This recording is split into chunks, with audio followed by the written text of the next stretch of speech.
Benvinguts i benvingudes a aquest acte d'en Comú Podem amb motiu del 8M. El nom, ja veieu que és una preciositat de títol, és Educació del desig, desig d'educació. Què ens evoca aquest títol? Bueno, hi ha una paraula molt important que és desig, una altra és educació, i després feu referència a també el cartell preciosíssim que ens han fet els companys i companyes de comunicació, en el que es veu, com podeu veure, unes fruites diverses, unes fruites sucoses, unes fruites variades, i després també una referència al nostrat pecat original, un pecat del que les dones se'ns ha responsabilitzat, un pecat que evoca l'ànsia de llibertat, el dret a escollir i sobretot el dret del coneixement, perquè la fruita prohibida era el coneixement al que no teníem accés. Llavors, amb aquestes paraules que des d'en Comú Podem volem posar sobre la taula en aquest dia en què parlem de feminismes, com és la llibertat, el plaer, el desig, la capacitat de decidir, la capacitat d'imaginar imaginaris i idees d'estar en el món diferents, per això hem convidat avui a aquestes ponents tan meravelloses que ara passo a presentar. En primer lloc tenim li tindria que dir senyora, però ja la tutejo, és a dir, li dic la Clara Serra. La Clara Serra és una escriptora feminista, ha fet un llibre, és professora també de filosofia, i ha fet un llibre molt interessant amb un títol molt suggerent que es diu, a veure que ho llegeixo, Leones i zorres, que si vol fer-nos ella una intro.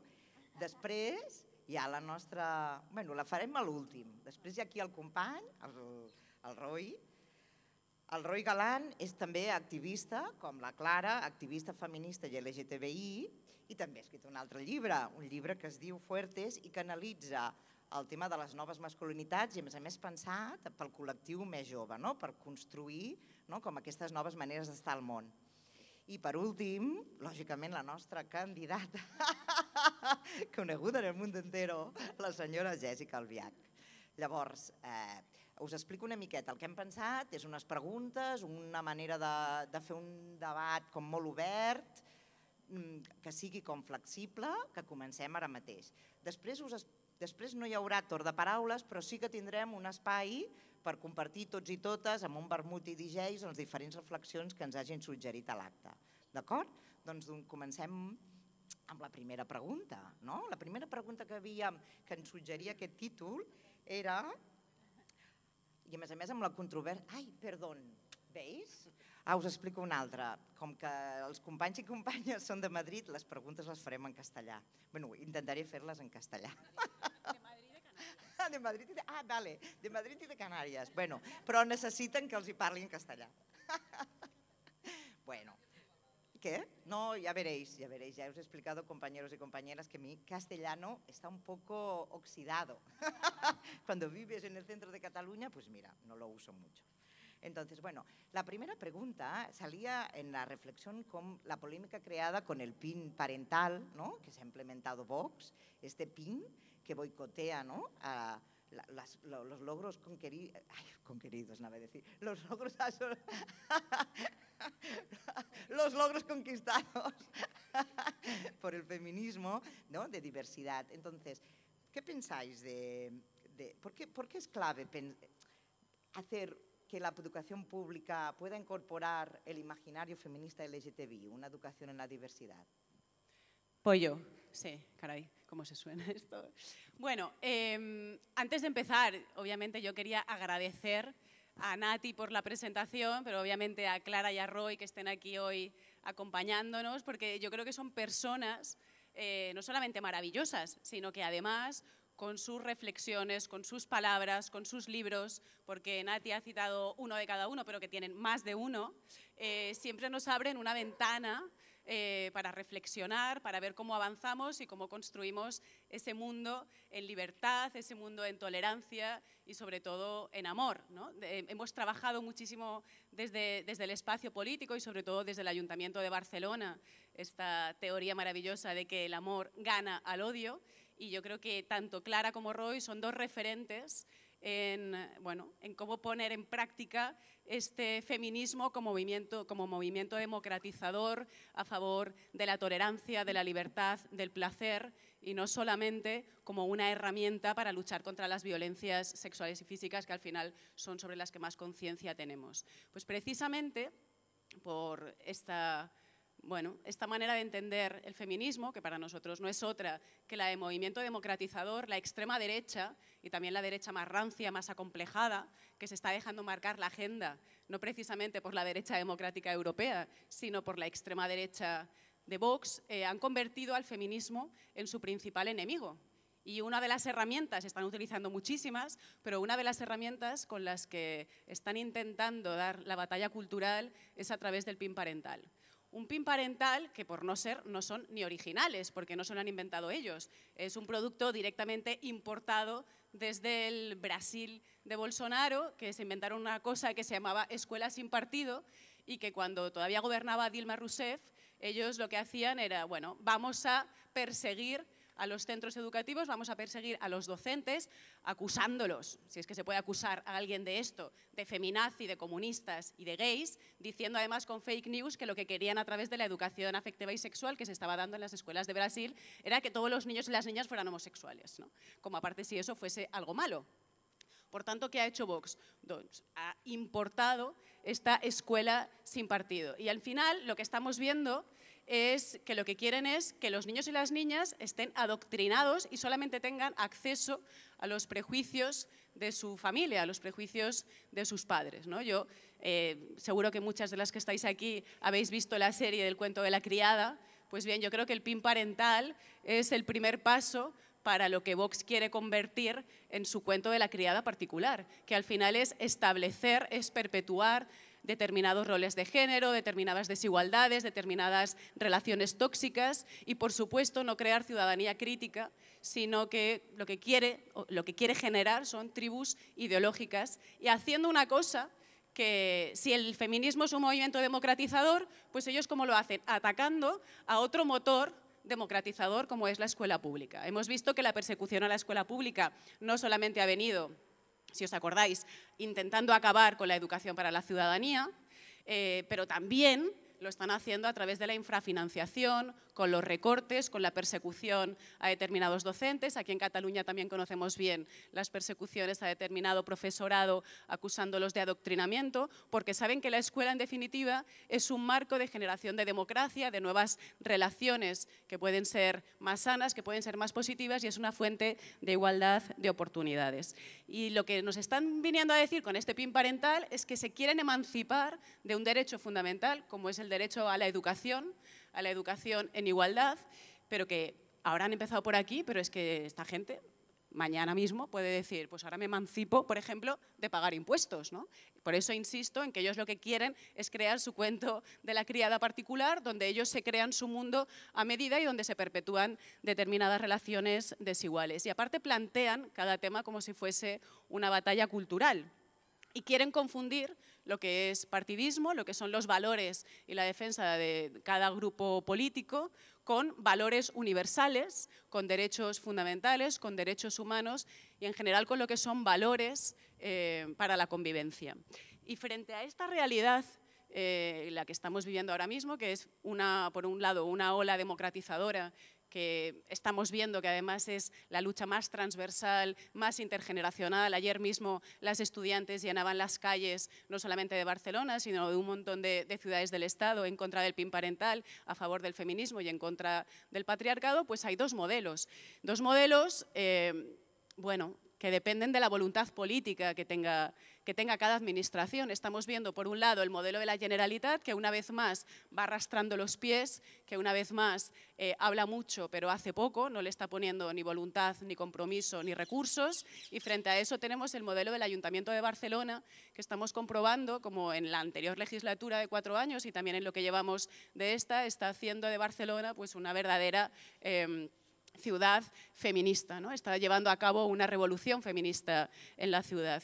Y os pongo ejemplos porque no me gusta hacer afirmaciones gratuitas. Estamos viendo como, por ejemplo, en Cataluña hay 15 escuelas que segregan por sexo, pero no solamente por sexo, sino también por nivel socioeconómico, que cada año se llevan 28 millones de euros pagados con los impuestos de todas y de todos.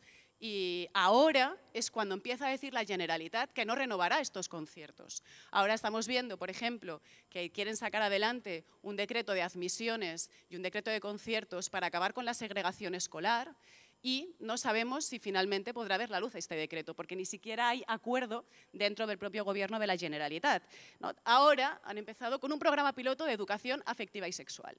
Pues bien, hay más de 3.000 centros educativos en Cataluña.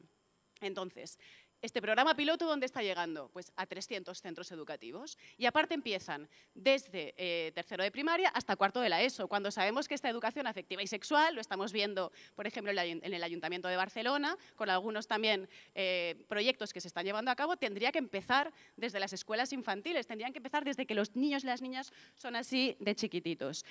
Por no hablar de que esta educación afectiva y sexual se ha hecho de espalda a las entidades. O por no hablar, por ejemplo, de la ley contra la LGTBI-fobia, que es una ley que está bastante avanzada y que no se le está poniendo ni un calendario ni los recursos suficientes. Y frente a eso, ¿qué tenemos? Pues tenemos el modelo del Ayuntamiento de Barcelona que queremos llevar al gobierno de la Generalitat y por eso para nosotras es tan importante dar la batalla, porque vemos que nos va la vida en ello, porque vemos que hablar de feminismo es hablar de libertad, es hablar de placer, es hablar de amor y por tanto lo que queremos hacer es llevar todo aquello que está llevando a cabo el Ayuntamiento de Barcelona a la Generalitat. ¿Y qué está haciendo? Pues está haciendo desde acompañar y asesorar a las empresas, está dando ayudas a las familias monoparentales, ha creado el centro LGTBI, que es referente y pionero a nivel internacional, tienen el programa No Callem, que aparte lo que hace es en las zonas de ocio nocturno dar asesoramiento, dar apoyo, dar acompañamiento a toda la gente joven, pero también el urbanismo. Muchas veces no planteamos el urbanismo con perspectiva de género y queremos unas ciudades, unos municipios, unos pueblos que sean habitables, que sean sostenibles y donde las familias, cualquier tipo de familia, pueda ser feliz y pueda desarrollar su vida, pero también se ha duplicado el número de plazas para las víctimas. En definitiva, se está llevando a cabo de manera transversal en cada uno de los departamentos del ayuntamiento, como digo, una verdadera revolución feminista. Por tanto, imaginad si el ayuntamiento, que tiene 10 veces menos de presupuesto de la Generalitat, todo lo que está haciendo, que no se podría hacer desde el Govern, con todos los recursos, con voluntad política, y por eso nosotras lo que queremos es pues, tener acceso a las administraciones, porque además tenemos clarísimo que no podemos dejar ningún espacio en blanco, porque nunca se queda el espacio vacío. Es decir, donde nosotras no llegamos, acaban llegando ellos, y por tanto, frente al discurso del odio, frente al discurso del miedo, frente al discurso de la incertidumbre, lo que queremos es libertad, lo que queremos es amor, es alegría y es feminismo. Y aquí, ¿vas tú? ¿Vas tú?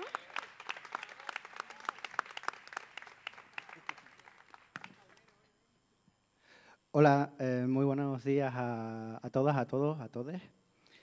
Un placer volver a estar aquí en Barcelona, que la verdad que siempre que vengo y veo los actos que hacen, siempre son al aire libre, siempre cuentan muchísimo con la gente de la calle, me parece algo súper bonito y súper necesario y que no se hace en todos los sitios y hay que ponerlo en valor, ¿no? Porque la gente está en la calle, ¿no? O sea, que me parece súper bonito. Para mí es un placer estar con Clara porque, bueno, aparte de admirarla, es mi amiga, la quiero mucho y he aprendido muchísimo de ella, siempre lo digo. Y con Jessica, además, que nos habíamos visto una vez y tuvimos ahí una sincronicidad muy bonita. Y bueno, que me alegro mucho que haya dado ese paso y que le vaya muy bien, sobre todo. ¿Se me oye bien? Es que a veces como que bajo la voz. Vale. Bueno, con respecto al PIN parental, ¿no? Y a cómo la educación pública debería revertir esto, me parece como muy fundamental decir que yo creo que una responsabilidad de la enseñanza pública es mostrar la realidad, no ocultarla, ¿no? Creo que es una responsabilidad y una obligación. Entonces, con respecto a la igualdad y la diversidad, las violencias machistas existen, o sea, es una realidad. Y que un padre o una madre pueda decidir que, bueno, que sus hijos o hijas no conozcan la realidad, no es algo que la escuela puede permitir. De hecho, tiene que ampliar esos márgenes siempre. Al final, es esa cosa, ¿no?, que siempre nos han hecho de ocultarlo todo, de llevarlo a la intimidad, porque además en la intimidad, en el ámbito familiar, no tenemos guías, no tenemos brújulas, somos mucho más vulnerables, no tenemos esas herramientas que nos tiene que proporcionar la educación. Y todo este relato de que los trapos sucios se lavan en casa, ¿no?, que siempre se ha dicho. Y yo creo que los trapos sucios se hablan en el aula para que no se manchen más, ¿no? Entonces, hay que abrir las cosas y hay que hablarlas. Con respecto a la diversidad, pues pienso mucho también en qué quieren los padres y las madres para sus hijos e hijas, ¿no? Porque al final parece que no viven en el planeta Tierra ahora muchas veces, porque de pronto puedes tener una hija que se enfrente a una agresión machista de cualquier tipo, ¿no? Y probablemente lo que tú querrías para esa hija es que ella tuviera herramientas feministas para enfrentarse a eso. Puedes tener un hijo que tenga comportamientos machistas y lo que querrías para tu hijo es que aprendiera a ser otro tipo de hombre. Eso lo tiene que dar la escuela. Lo tiene que dar la escuela pública, que tiene que enseñar en feminismo. Siempre también digo, ¿qué daño hace que un padre, por ejemplo, no diga maricón de mierda a un árbitro cuando pita mal un penalti? Siempre lo digo, pongo este ejemplo y no lo sé muy bien porque como no me gusta el fútbol, de pronto digo, bueno, se dice mal un penalti, ¿no? Pero bueno, yo lo he cogido de por ahí, creo que es así. Claro, porque su hijo puede ser maricón. Es que me parece alucinante que no lo piense, ¿no? Y que no piense en el sufrimiento que puede causarle que de pronto pues se acueste por la noche todas las noches llorando porque piensa que su padre no le va a querer, ¿no? Ese sufrimiento, si los padres y las madres fallan ahí, es la educación, es la cultura, es la creatividad, es la fantasía, es la celebración, la alegría, el placer, lo que tiene que revertirlo, ¿no? Tiene que llegar un día y que en clase te hablen de feminismo, que venga un chico que te diga que él es maricón, que sobrevivió, que no pasa nada, que la vida es vivible y la vida es posible y la vida está llena de cosas muy bonitas y que de ahí también se va a salir, ¿no? Entonces, al final es como pin para hoy, terapia para mañana, ¿no? Y es así, es que es así. Entonces, me parece que lo que hay que hacer es, obviamente, apostar por revertir esto todo el rato, con todas nuestras fuerzas, desde todos los ámbitos, desde las instituciones, las redes, las conversaciones en las aceras mientras nos tomamos una caña. En todos sitios vamos a estar enfrentándonos a esa cosa que es menos vida. Saber menos es siempre menos vida.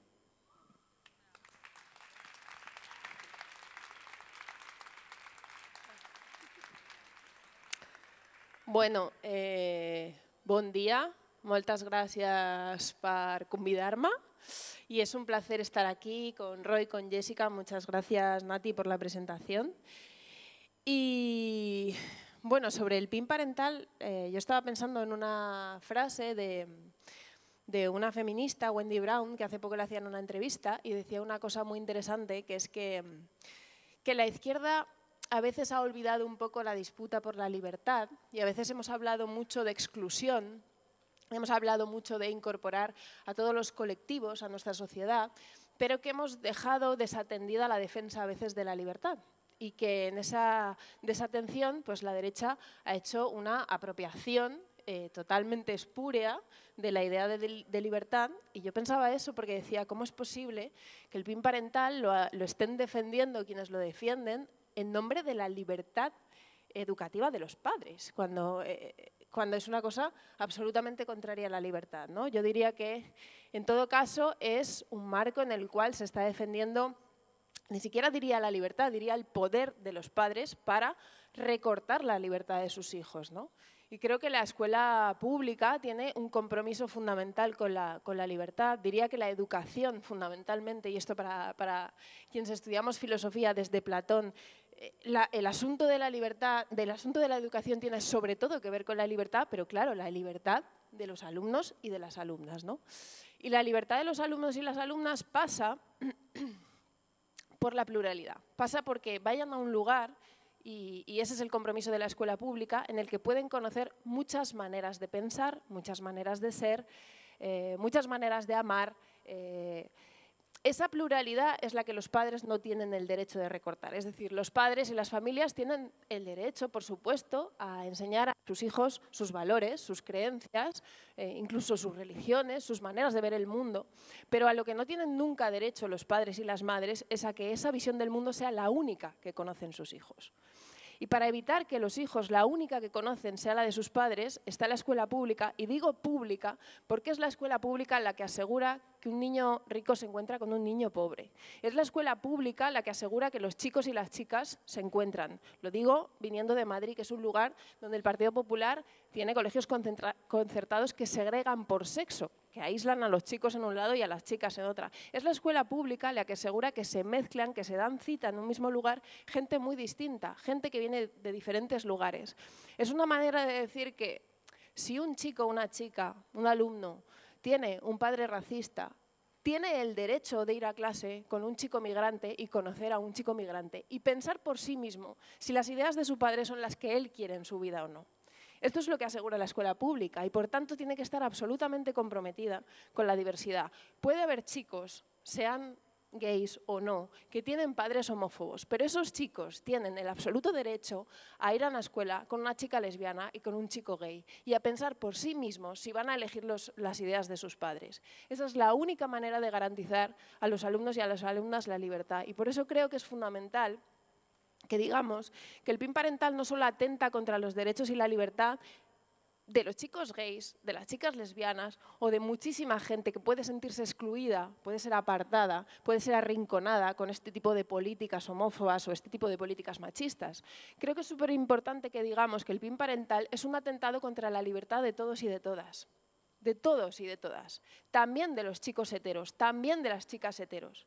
Porque si queremos elegir nuestra opción sexual o nuestra manera de ser, tenemos que hacerlo teniendo a la vista todas las opciones. Y es la única manera de que la escuela apuesta de verdad por la libertad de todos. Y yo diría, y sé que en Barcelona en Común lo decís, que la diversidad sexual es un patrimonio colectivo.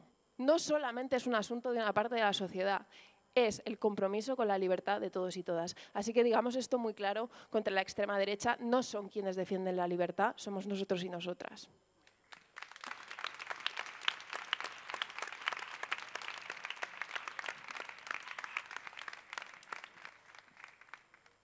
Con esta palabra de Clara, ¿no?, invocando la libertad, surge la segunda pregunta, que tiene su complejidad. ¿Cómo se educa en el deseo con libertad? ¿Hay un deseo feminista? Con respecto a esto y sobre qué es el deseo, ¿no?, y siguiendo el hilo que suelta Clara sobre la libertad, creo que el deseo es un territorio eminentemente libre, ¿no?, y así hay que mantenerlo. Quiero decir, es un espacio en el que puedes ser tú, sin ser juzgado o juzgada. Y no sé si existe un deseo feminista o más feminista, pero sí sé que el feminismo ayuda al deseo, ¿no?, ayuda a construir el deseo, y sobre todo en el deseo de las mujeres, que tradicionalmente ha venido imbricado a la culpa, ¿no?, y que es algo que el feminismo viene a desactivar completamente, ¿no?, súper necesario. Yo, por ejemplo, que me encanta mucho el lema de, bueno, ames a quien ames, ¿no?, toda esta cosa. De pronto me di cuenta un día que me hacían entrevistas y siempre que contaba como mi situación personal, de mi vida, ¿no?, que yo había sido criado por 2 madres lesbianas, al final cuando me leía a mí mismo en esas respuestas, siempre había como un halo romántico, ¿no?, en todo lo que contaba, como un poco, no sé, un poco como de eso, de 2 ancianitas que nos encontraron a mí y a mi hermana en un buzón, ¿no?, y decidieron, bueno, pues ya que estamos, ¿no? Y últimamente repito mucho en plan, no, eran 2 mujeres lesbianas que se deseaban, ¿no? Y digo, y ponlo, porque al final también nos estamos olvidando del deseo, ¿no? O sea, y el deseo también vence al odio, ¿no?, que no nos olvidemos.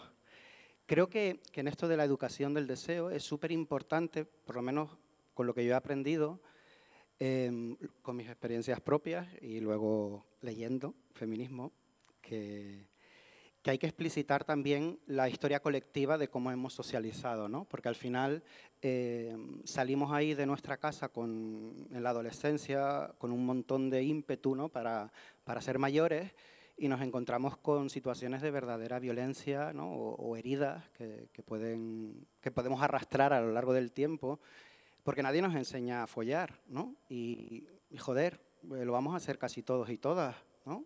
Entonces, siempre pienso esto, ¿no? O sea, nos vamos a morir seguro, ¿no? Y follaremos, pues ojalá.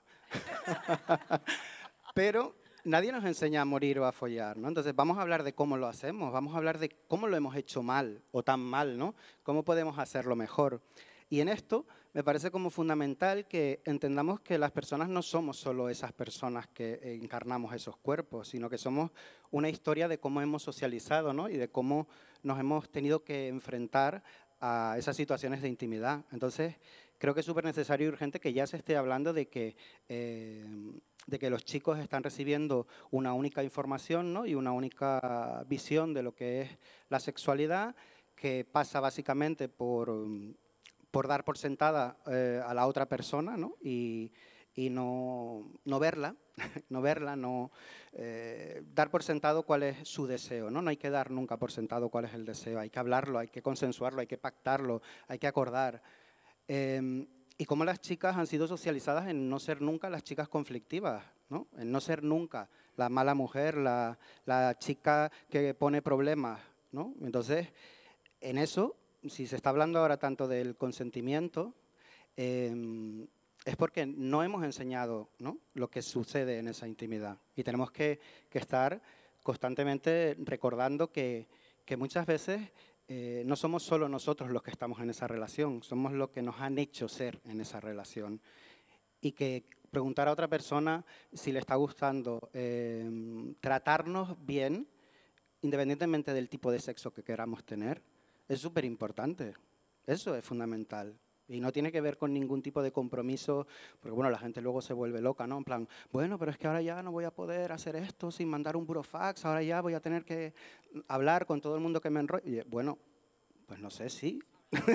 No, sí, no sé o no, pero un mensaje, no sé, la flamenca del WhatsApp, no sé, quiero decir...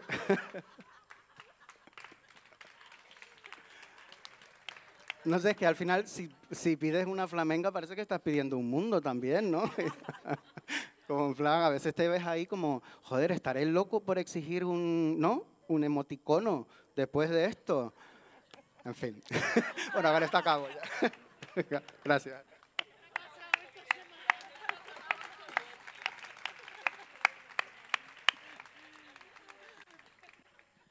Bueno, sobre la educación del deseo. Yo estaba pensando estos días en plan, porque claro, hay veces que hay determinados temas sobre los que no te has parado a pensar, ¿no? Y me acuerdo que un día hablando con Miki estuvimos hablando del tema y luego dije, hostia, no puedo dormir dándole vueltas al tema, ¿no? Entonces, para mí, lo primero que me venía era que era como necesario educar en el reconocimiento de nuestros deseos, ¿no? Porque muchas veces no nos paramos a sentir qué es lo que deseamos, ¿no? Obviamente al margen de toda una educación que en algunos casos pretende disciplinarnos, que es castradora y que no nos deja sentir aquello que realmente viene de dentro, ¿no? Yo me acuerdo que era muy adolescente y llegó un día que me paré y dije, bueno, yo soy hetero porque me han educado para ser hetero o porque realmente lo soy, ¿no? Ahora es momento de decir, pues prefiero no etiquetarme y ya veremos, ¿no? Pero claro, en esos momentos, cuando desde que eres pequeña es en plan, ¿y te gusta este niño? ¿Y tienes novio? ¿Y te quieres casar, obviamente, en aquellos momentos con este niño? Tú dices, bueno, es que yo ya no sé ni lo que estoy sintiendo, ni lo que estoy pensando hacia el resto de personas, ¿no? Independientemente del sexo que puedan tener. Porque igual que hay una normatividad en los cuerpos, igual que hay una normatividad en unos determinados cánones de belleza, también a veces se impone una normatividad en los deseos, incluso en las relaciones que se supone que debes tener, ¿no? Y que todo nos lleva y nos conduce a que sean, obviamente, relaciones de pareja y de pareja heterosexual, ¿no? Y además con un tipo de relaciones sexuales muy concretas, ¿no? Que, bueno, cuando el mundo es infinito. Y y también pensando, también a raíz de lo que decía Roy, ¿no? Es que no nos enseñan a follar. El otro día leía en el Instagram de Leandro, que será nuestro DJ, que colgaba una frase de María Murnau que decía: si el sexo no fuese un tabú, seguramente mi primera vez no hubiera sido una mierda. Bueno, pues es que es tal cual, ¿no? Y aparte, todas las referencias que se hacen siempre alrededor del sexo suelen ser negativas, ¿no? Yo me acuerdo que cada vez que salía de casa, mi abuela, que era una mujer adorable, entrañable y que amaba con locura, pero siempre me decía: Jessica, cuidadito con la pintura que mancha. Claro, yo ya sabía lo que ella me quería decir, cuidadito con la pintura que mancha, que era: cuidado con el sexo porque o puedes tener una agresión, o te pueden utilizar, o te pueden transmitir una enfermedad contagiosa, o puedes quedarte embarazada. Claro, todo divino, vamos, sales de casa con unas ganas de tener sexo, ¿no? que son tremendas. Y creo que hay riesgo también de que según se enfoque la educación afectiva y sexual pueda caer en este peligro. Es decir, que solamente se enfoque desde el punto de vista preventivo, pero no desde el punto de vista del placer. Y hablando de este tema también con otra amiga, con Bea, que la tenemos por ahí, me decía: placer, pero también con responsabilidad. Y yo creo que obviamente cualquier relación afectiva, ¿no?, incluso sexual, conlleva una responsabilidad, pero no solamente la sexual, sino la manera de relacionarnos con el mundo también conlleva una responsabilidad.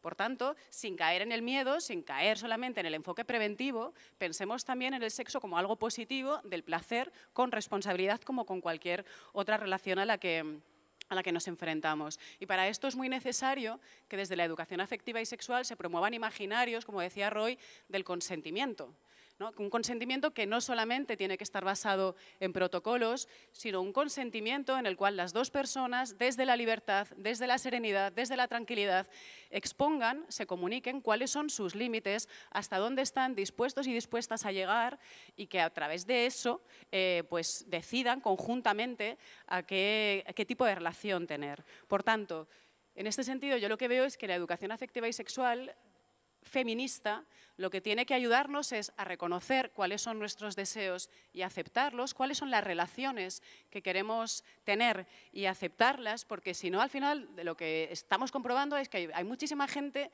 infeliz, con sentimientos de angustia, de culpabilidad, de frustración, y por eso el feminismo es como un movimiento emancipador, liberador y que nos conduce hacia la felicidad.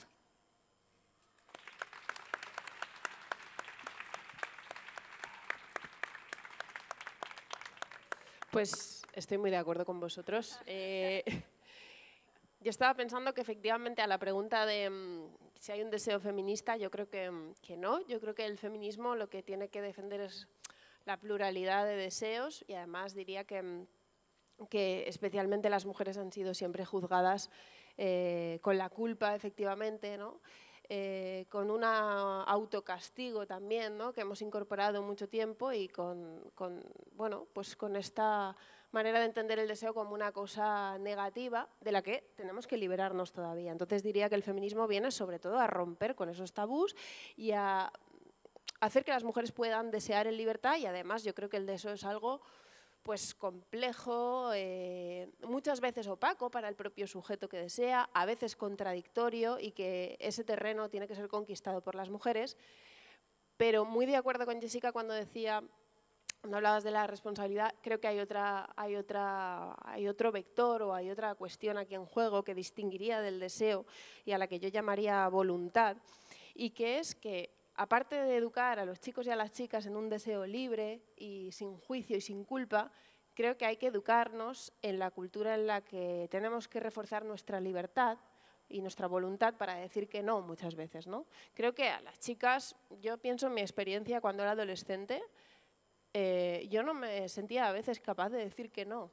Yo pensaba que tenía que estar disponible y sentía de verdad una dificultad enorme en afirmar: no quiero esto.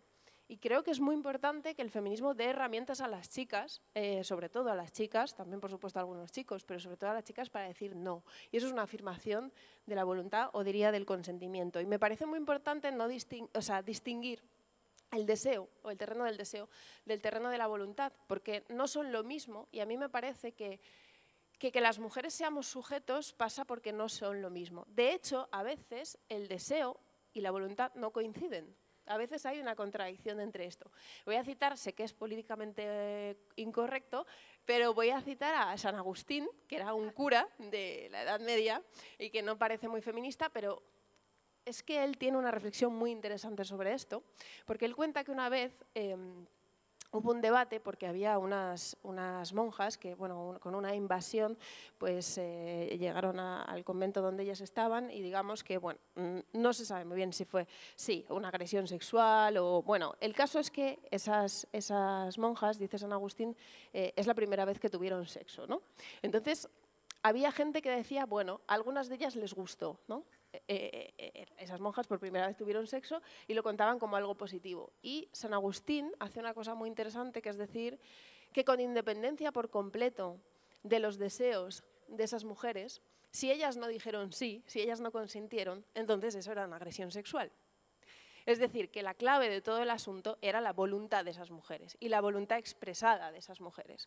Y me parece muy interesante con el debate que estamos teniendo, porque lo que vendría a decir es los deseos y ese terreno en alguna medida escurridizo y también pantanoso y oscuro en algún sentido, y tenemos que no culpabilizar ese terreno, también está acompañado de una voluntad, porque a las mujeres se nos ha negado el deseo, pero se nos ha negado también la voluntad.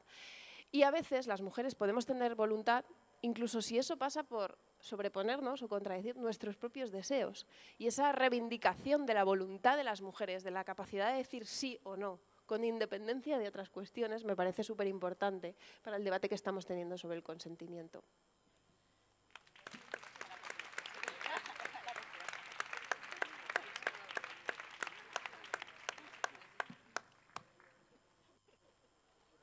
Pues con el ejemplo de San Agustín, ¿no?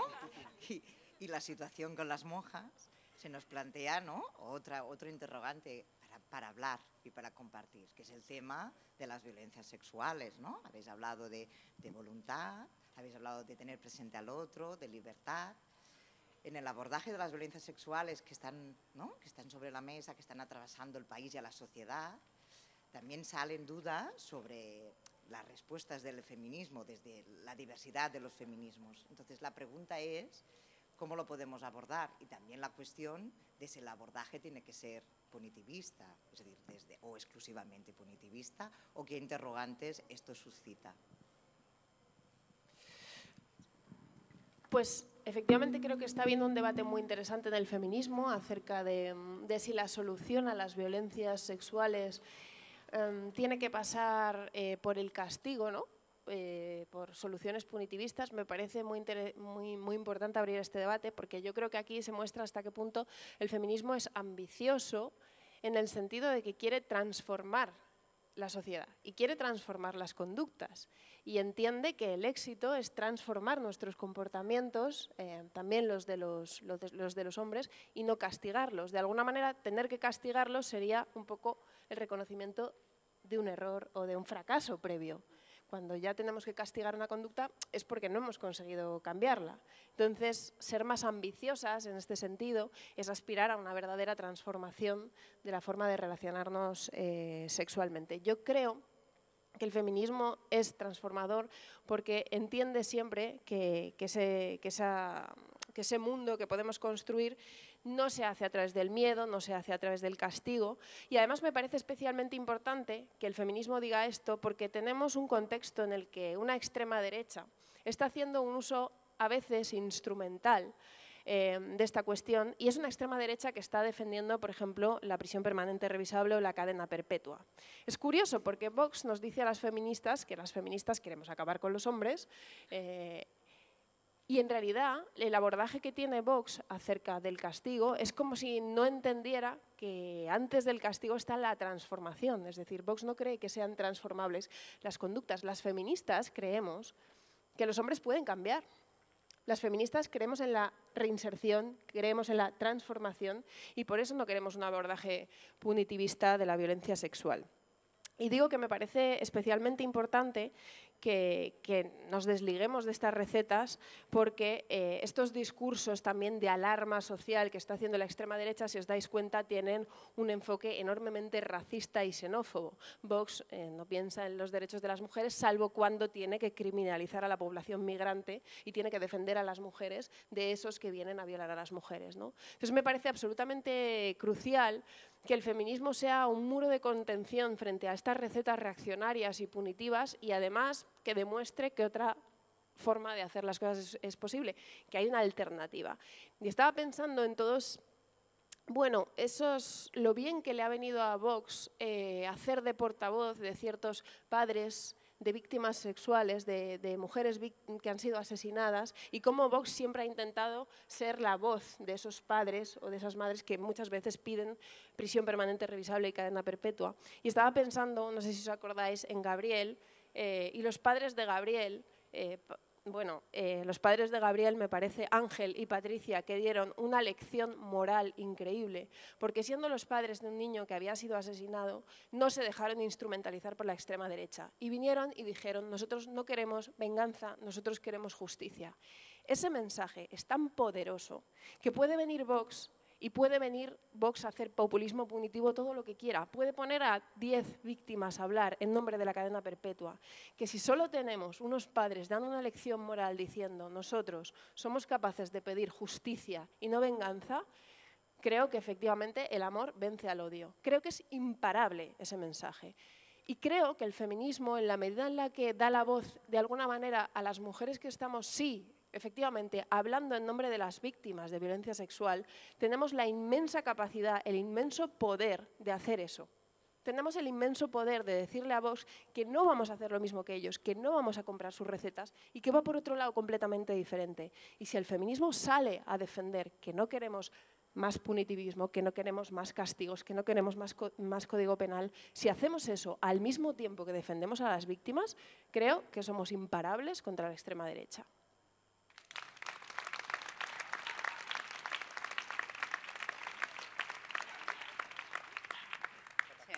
Sí. A ver, muy en la línea de lo que planteaba Clara. Es decir, una vez necesitamos el castigo, necesitamos la punición, es que el sistema ha fracasado. Por tanto, ¿qué es lo que necesitamos? ¿No? Y por muy grande que sea el castigo, ya no podremos evitar que ha habido una agresión y que hay una víctima. Por tanto, ¿qué es lo que necesitamos? Que esta agresión no se produzca. Y por eso lo que creo es que la mejor arma, la mejor herramienta que tenemos en contra de las agresiones sexuales, sin duda, es la educación. Porque cuando hay una agresión, claro, tenemos que ir por fases. ¿En quién tenemos que pensar en primer lugar? Obviamente, en la víctima. Una víctima que en demasiadas ocasiones acaba sufriendo otra revictimización, ¿no? Porque tenemos una violencia institucional, porque no se le hace un acompañamiento, no se le hace un asesoramiento en condiciones y porque muchas veces tampoco se da la reparación necesaria para que esta víctima pase a ser superviviente, ¿no? Para que esta mujer se empodere, para que esta niña se empodere. Por tanto, ¿qué es lo primero que necesitamos? Evitar esta violencia institucional, que nosotras, bueno, ya estamos trabajando, tengo aquí a Susana, que ha presentado una proposición de ley en el Parlamento y que incluye, entre otras cosas, que sea también las instituciones, que sea la administración pública la que hace este acompañamiento y la que empodera a la víctima para que se convierta en superviviente a través de la reparación, que obviamente tiene que ser personalizada, porque cada caso es un mundo y cada mujer es un mundo. En segundo lugar, también tenemos que pensar obviamente en el agresor, ¿no? Y la pregunta que nos tenemos que hacer es si el agresor nace o se hace. Y yo creo que nosotras, en general, estamos de acuerdo en que no nace, ¿no? Salvo algunos casos en concretos de psicopatía. En general, se hace y es fruto también de la educación que ha estado recibiendo, no solamente desde la escuela, sino a nivel global. Por tanto, ¿qué es importante a la hora de hablar, ¿no? De hablarles, de dirigirnos a estos agresores? Pues entender que sin justificar ningún tipo de agresión, obviamente hay grados, y que creo que es importante diferenciar, matizar, para ver cómo tenemos un discurso que sea efectivo y, obviamente, no tratarles como irrecuperables. ¿no? Yo creo que ellos en general, se ha educado a muchos hombres, pues, ¿no?, como dice el ecofeminismo, para pensar que el cuerpo de las mujeres, igual que los territorios, son espacios para conquistar. Por tanto, lo que tenemos que hacer es cambiar esta manera de ver el mundo y de entender a las mujeres. El otro día, comentando este tema con un amigo, me explicaba un caso. Él está empezando con una chica y hace poco, bueno, ella se rompió a llorar y le estaba explicando, bueno, pues que hace un par de años salió una noche de marcha y al día siguiente apareció absolutamente con una resaca tremenda, desnuda en la cama de un amigo, ¿no? Entonces, ella era consciente de que había sufrido una agresión sexual porque ella en ningún momento había consentido ni había dicho yo quiero. Claro, entonces se lo explica y le dice, son de un pueblo pequeño, y entonces él le dice, dime quién es, que ya voy a hablar yo con él, ¿no? Y entonces ella dice, no, porque no quiero que haya peleas y tal. Y yo le digo, pero ¿tú no te estás dando cuenta que con esta manera de relacionarte con ella y de enfocar el tema, la estás incluso desde el paternalismo infantilizando más? Claro, ojo también, porque aquí lo que nos falta es muchísima información, muchísima educación y ver cómo se resuelven estos temas, ¿no? Por tanto, yo creo que este ejemplo concreto lo que plantea es, por un lado, que esta mujer ahora mismo se siente víctima, está angustiada y también se siente culpable, porque, claro, no fue consciente en todo momento de la noche de que no podía beber más de la cuenta porque esto podía pasar. Por otro lado, tenemos a un agresor que no es consciente de la agresión, que se sigue relacionando con ella como si tal cosa, porque no es consciente de que lo que ha hecho está mal. O sea, lo tiene absolutamente normalizado. Y luego tenemos a una tercera persona que no sabe cómo ayudar porque no tiene herramientas y no sabe cómo empoderar a esta mujer y que precisamente si se descuida lo que acaba haciendo es todavía infantilizándola, ¿no?, o victimizándola más, porque no le está dando herramientas ni el acompañamiento suficiente. ¿Qué es lo que necesitamos? Pues necesitamos una red potente que acompañe a las víctimas, que las empodere para que sean ellas las que, en todo caso, decidan qué quieran hacer y cómo se relacionan con el agresor. Necesitamos unas políticas públicas potentes de educación y de prevención. Necesitamos, como decíamos en la pregunta de antes, fomentar la cultura del consentimiento, que no solamente va de protocolos, sino que va de comunicación y va de dónde queremos poner cada una de nosotras los límites. Y obviamente también la generación de nuevos imaginarios para que estos hombres que quieren ser feministas tengan herramientas, tengan acceso a nuevas masculinidades, a nuevos referentes para saber cómo relacionarse con el mundo a partir de ahora.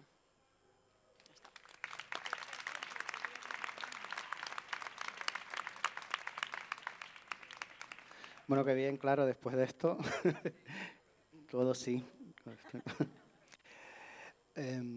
Claro, el tema del punitivismo es un temazo, ¿no? Y me parece súper interesante que se esté hablando también en estos términos, porque muchas veces leemos reacciones a brocha gorda, ¿no? Como muy airadas y que están olvidando una parte importante, que es que convivimos en sociedad, ¿no? y que estamos aquí todos y todas.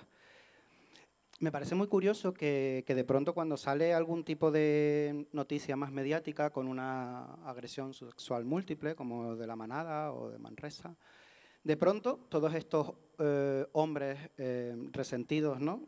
Que ha capitalizado muy bien la extrema derecha, porque la extrema derecha es experta en capitalizar todas las emociones, como decía Clara, como puede ser el dolor, o la rabia o la frustración por un mundo debido que nunca llegó. Entonces, todas estas personas se ponen primero a negar la mayor, ¿no? Y decir que son inocentes. O sea, hasta que no hay una sentencia, inocente, inocente, inocente. Cuando hay una sentencia, fríelo, ¿no? Entonces pasan de inocente a cadena perpetua o a prisión permanente revisable. Y al final parece que lo que quieren es alejar lo monstruoso de ellos, ¿no? Quieren alejar todo lo que tiene que ver con las propias sombras, con las propias conductas o con todo eso que nos atraviesa. Al final, creo que así no se consigue nada. Es decir, ni o sea, ni exculpando al otro para exculparte tú, ¿no? Ni quitándolo completamente de en medio para no pensar más en ello.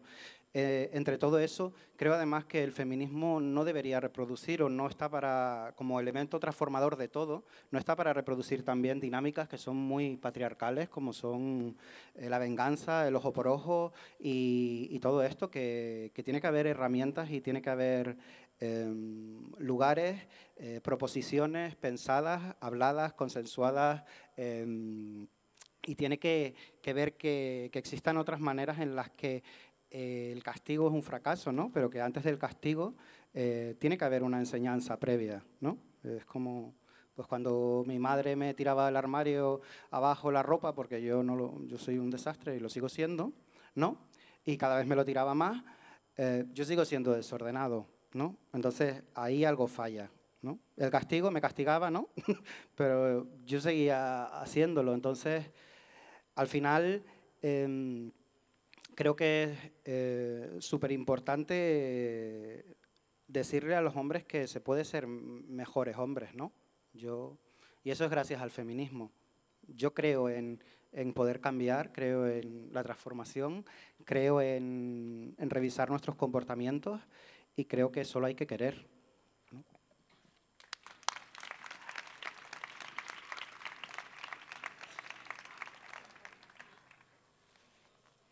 Con todas las aportaciones que hemos ido escuchando, ¿no? Reflexiones, construcciones, las palabras, quedaría ahora ya para cerrar el acto una última, ¿no?, pregunta sobre qué retos de futuro tenemos por delante, ¿no? Desde el feminismo, desde el activismo, es decir, los retos y una pincelada de cómo abordarlos. Muchas gracias.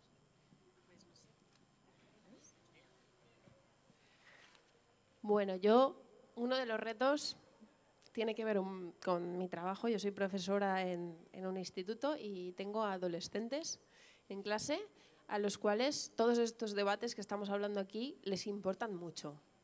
Una de las cosas que ha conseguido el feminismo es que interpele efectivamente a todo el mundo, a los chicos jóvenes y a las chicas jóvenes especialmente, y no siempre para bien. Es decir, ha conseguido polarizar también mucho. Es como si cada vez hay menos gente a la que no le importa, pero ese importarle puede ser o porque se sienten absolutamente parte de esta revolución, o también hay muchos chicos, yo tengo en clase chicos que se sienten desconfiados, incluso algunas veces pues enfadados, airados, y creo que es importante identificar que aquí pues hay un reto, ¿no? Porque hay algunos chicos adolescentes que tontean incluso con votar a Vox, ahora es un partido antisistema y tal, y el feminismo es una cosa que polariza muchísimo y yo lo veo en clase, ¿no? Entonces yo creo que uno de los retos es cómo hablamos a estos chicos, qué hacemos con esos chicos, y cuando nos planteamos cuál es el papel de los hombres en el feminismo, yo creo que se piensa muy bien cuando nos preguntamos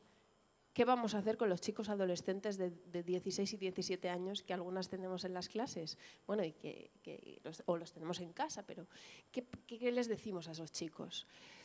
Y creo que lo que estamos haciendo hoy en este acto es muy importante, hablar del deseo, porque estoy absolutamente convencida que la manera de llegar a esos chicos tiene más que ver con el deseo, que de alguna manera con el rapapolvo o con la enseñanza un poco en clave de sermón o con transmitirles que tienen el deber de ser feministas.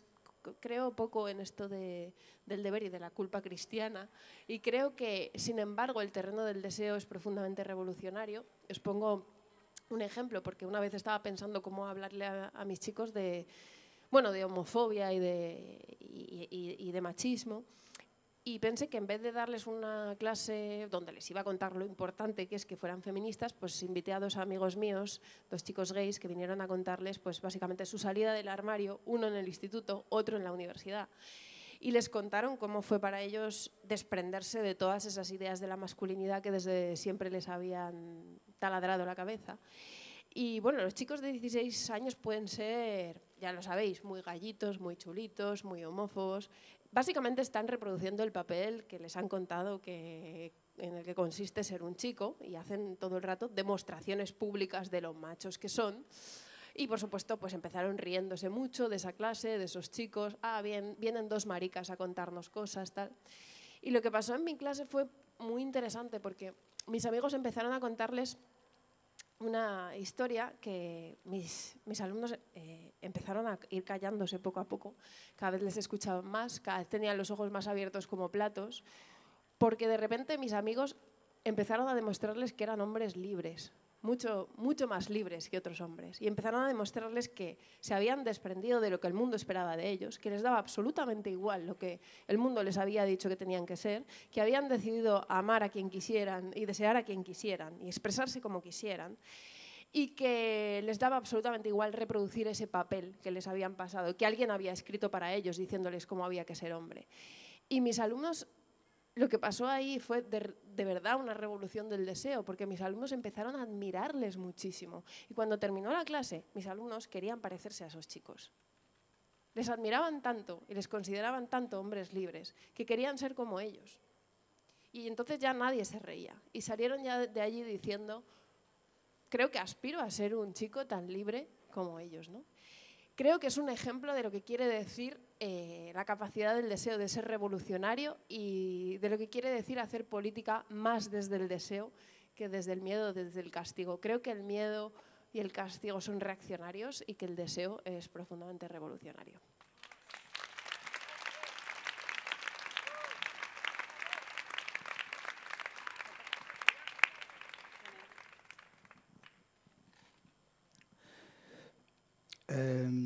Bueno, creo que hablaré del reto, ¿no?, que estoy yo intentando también ahí transmitir un poquito. El primero supongo que es no excluir a ninguna mujer, a ninguna, en derechos y cuidados. Eso es lo primero. El reto, gran reto.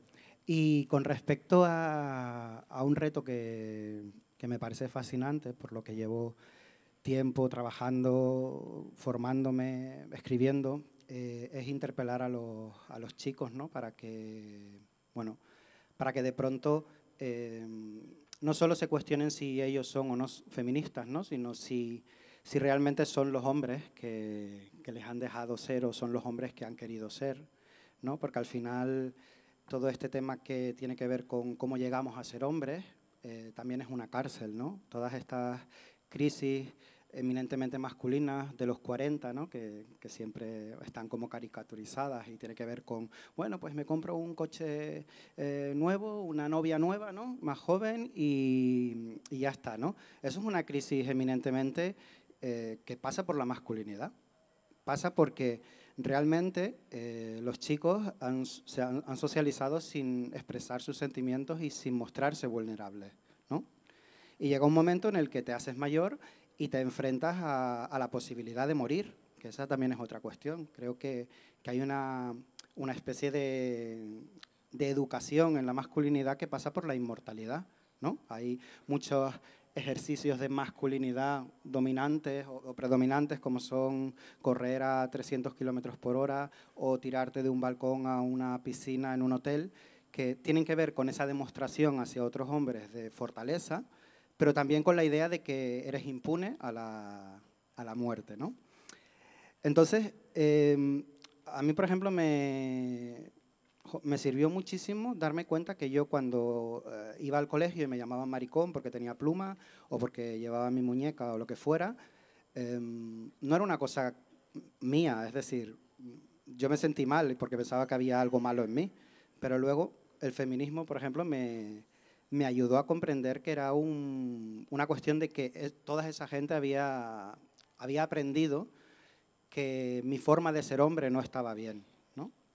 Y que el problema realmente lo tenían ellos porque se habían perdido muchas cosas que yo luego he podido vivir desde una absoluta libertad, con mis contradicciones, mis dudas y mis miedos, evidentemente, pero sí que me paso a la masculinidad pues, por el forro, ¿no? Y de verdad que eso es súper liberador, porque es que yo no tengo que estar demostrándole a nadie. Y wow. O sea, cuando llega ese momento en el que no tienes que estar todo el rato, porque existe ese mandato de masculinidad, ¿no?, que dice Rita Segato mucho, que habla de ese ojo masculino que está todo el rato como controlando a los hombres por el resto de hombres, ¿no? Cuando eso desaparece, es que es una pasada, o sea como, no sé cómo decir, pero es que de verdad, que de esa masculinidad se sale y que la vida puede ser mucho mejor y mucho más libre, sobre todo gracias al feminismo, ¿no? Entonces, creo que un gran reto es que los hombres comprendan que se puede ser otro tipo de hombre y se puede ser feliz siéndolo.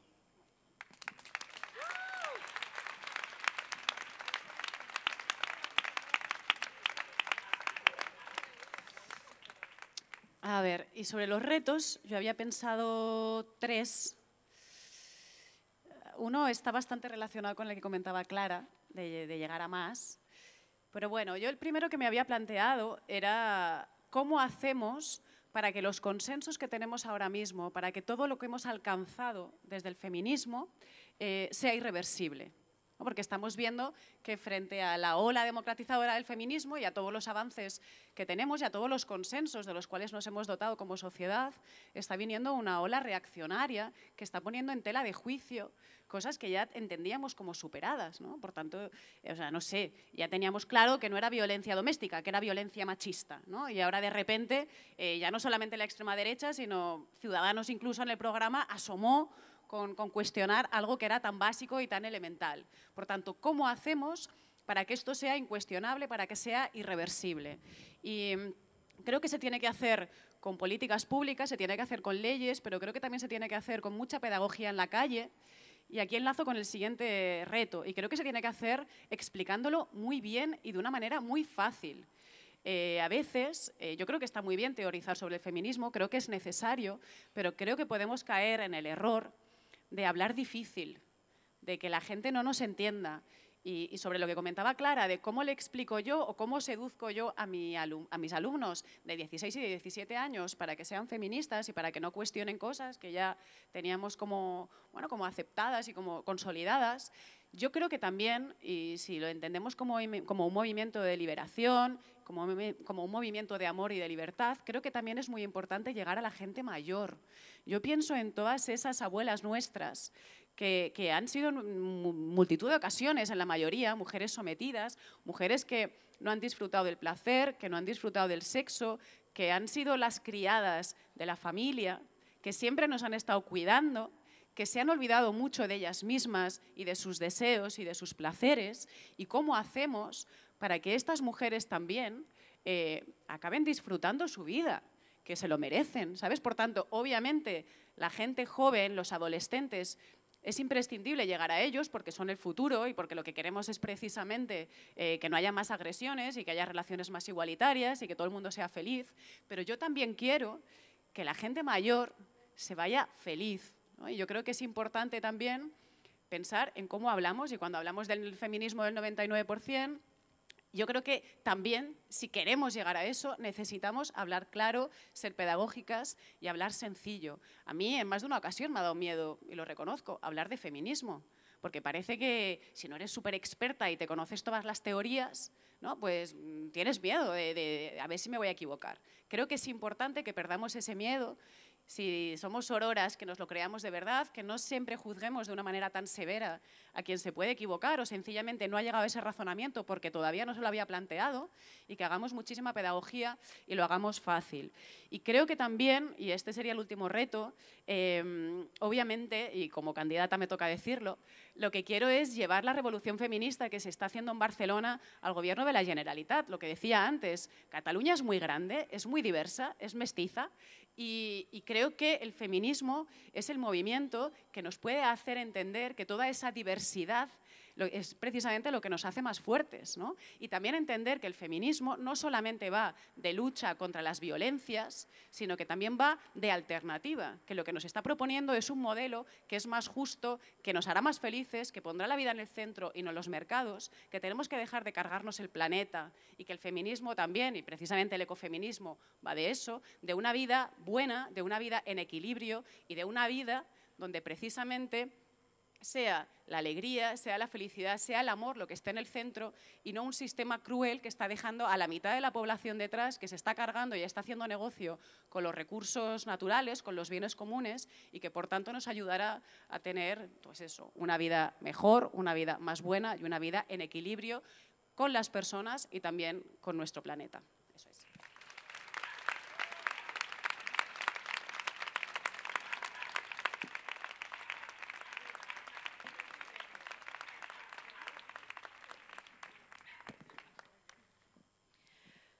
Bueno, Clara, Jessica, Roy, para mí y supongo para el resto de asistentes ha sido un placer escuchar, es decir, ha sido un acto para pensar, para aprender, para reflexionar, para continuar, ¿no?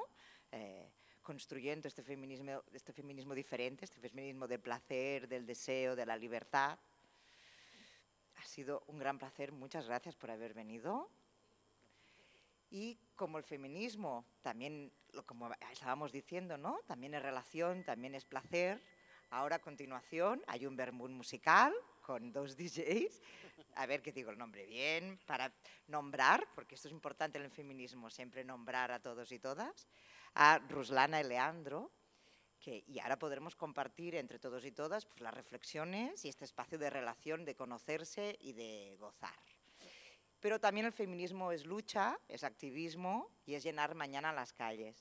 Per tant, els i les comuns, organitzat per als companys i les companyes de Catalunya en Comú Jove, demà ens interpel·lem a fer el taller a les 12, al taller de pancartes i a les 2 un dinar de Carmanyola per després anar a la manifestació unitària del 8M, és a dir, amb tots i totes les companyes del moviment feminista. Llavors, a interpel·lats a quedar-nos tots i totes ara a continuar parlant i també a demà omplir els carrers d'activisme i de lluita. Moltes gràcies a tots i totes i donem per tancat l'acte. Gràcies, companys.